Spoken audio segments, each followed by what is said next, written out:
समजा तुम्ही एक दुकान सुरू केलं आणि तिथे तुम्ही ज्यूस, फ्राईज, सोडा आणि बर्गर हा ज्यूस, हे फ्राईज, बर्गर आणि सोडा विकताय. आणि तुम्हाला हे शोधायचं आहे की दिवसाला प्रत्येक पदार्थ किती विकला जातो. तर तुम्ही बघितलं की एका दिवसात ज्यूस 10 वेळा विकला गेला, फ्राईज हे 3 वेळा विकले गेले, बर्गर 5 वेळा विकला गेला आणि सोडा 8 वेळा विकला गेला. आता तुम्हाला या दुकानातून जास्तीत जास्त फायदा कमवायचा आहे, तर तुम्हाला आता काहीतरी निर्णय घ्यायचे आहेत की आता तुम्हाला मेहनत कशावर जास्ती करायची आहे. तर तुम्ही काय कराल? तुम्ही सरळ सरळ हे बघाल की सगळ्यात जास्त वेळा कुठली गोष्ट विकल्या गेली. आपण बघू शकतो की ज्यूस 10 वेळा विकला गेला आणि सोडा 8 वेळा विकला गेला. तर नैसर्गिकपणे तुम्ही काय कराल की तुम्ही जो कच्चा माल जो मिळतो आहे तो ज्यूसचा जास्ती आणाल किंवा सोड्याचा जास्ती आणाल. अशा प्रकारचे तुम्हाला निर्णय घ्यावे लागतील. पण जर तुम्ही असं केलं की तुम्ही सरासरी काढली की चला आपण काय करू की सरासरी काढूया की ज्यूस, फ्राईज, बर्गर आणि सोडा हे जेवढ्या वेळा विकले गेले त्यांची सरासरी काढू. तर तुम्ही सर्वांची बेरीज केली 10+3+5+8 आणि त्याला भाग दिला 4 गोष्टींनी, कारण की तुम्ही 4 गोष्टींची सरासरी काढताय. तर आपल्याला मिळतं 26/4 जे आहे 6.5. म्हणजे जर का तुम्ही असं ठरवलं की आता आपण एक काम करू की प्रत्येक गोष्टीचा कच्चा माल अशा प्रकारे आणू की ज्यूस 6.5 वेळा विकला गेला पाहिजे, सोडा 6.5 वेळा विकला गेला पाहिजे, फ्राईज सुद्धा 6.5 वेळा विकली गेली पाहिजे आणि बर्गर सुद्धा 6.5 वेळा विकले गेले पाहिजे. तर यांनी काय होईल, ज्यूस कमी विकला जाईल, फ्राईज गरजेपेक्षा जास्ती राहतील, बर्गर सुद्धा गरजेपेक्षा जास्ती राहतील आणि सोडा कमी विकला जाईल. आणि यामुळे आपण बघू शकतो की सरासरी काढल्यामुळे आपल्याला हे दुकान चालवण्यासाठी योग्य निर्णय घेता येणार नाही. तर नेहमीच सरासरी कामाची नसते. तर अशा वेळी आपण काय करतो, तर आपण बहुलक काढतो. बहुलकाचा अर्थ काय, तर माहिती संचामध्ये सर्वाधिक वेळा येणारं निरीक्षण. तर जर का कोणी लिहून घेतलं की अच्छा आता ज्यूस विकला गेला किंवा आता फ्राईज विकले गेले, तर सर्वात जास्ती ज्यूस विकला गेला हे आपल्याला बहुलकामुळे कळतं.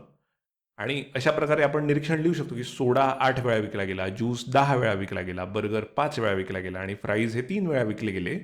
तर आपल्याला कळतं की या माहिती संचामध्ये बहुलक कोणता आहे? अगदी बरोबर, ज्यूस, जो सगळ्यात जास्ती वेळा विकला गेला. आणि बहुलक कळल्यानंतर आपल्याला कच्चा माल कशाचा जास्ती आणायचा आहे किंवा मेहनत कशावर जास्ती घ्यायची आहे ते कळतं. तर आपण अजून एक उदाहरण करूया.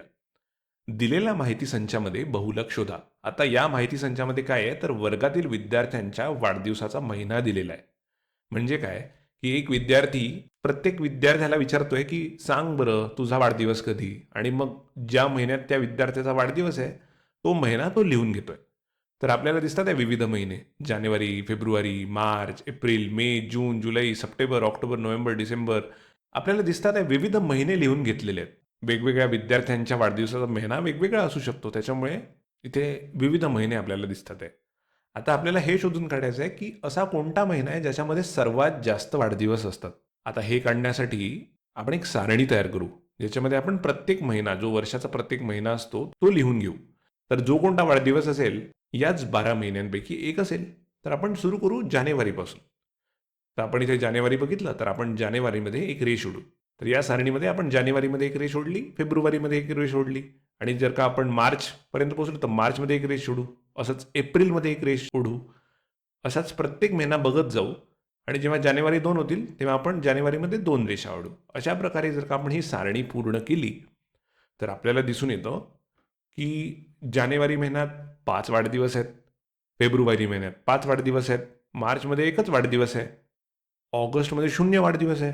अरे बापरे, असं तर मी कधी बघितलं नाही, कारण की हमखास ऑगस्टमध्ये एक तरी वाढदिवस असतो असं मला माहिती आहे. पण जाऊ द्या. आता इथे आपल्याला विविध महिन्यांमध्ये किती वाढदिवस आहे ते दिसतंय आणि आपल्याला बघायचं आहे की बहुलक म्हणजेच वर्गात सर्वाधिक विद्यार्थ्यांचे वाढदिवस असलेला महिना कोणता. तर आपण जर का बघितलं इथे तर आपल्याला दिसेल बघा, मे महिन्यामध्ये 7 वाढदिवस आहेत आणि त्याच्यामुळे हा जो दिलेला माहिती संच आहे त्याचं जे बहुलक आहे ते आहे 7, म्हणजेच मे.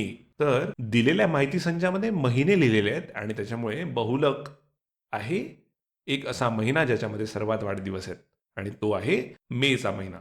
आता तुम्ही एकच काम करा की आपल्या आजूबाजूला घडणाऱ्या विविध माहिती संचांकडे बघा आणि बघा की तुम्हाला बहुलक कुठे कुठे काढता येतं आणि ते कशा प्रकारे वापरात येऊ शकतं.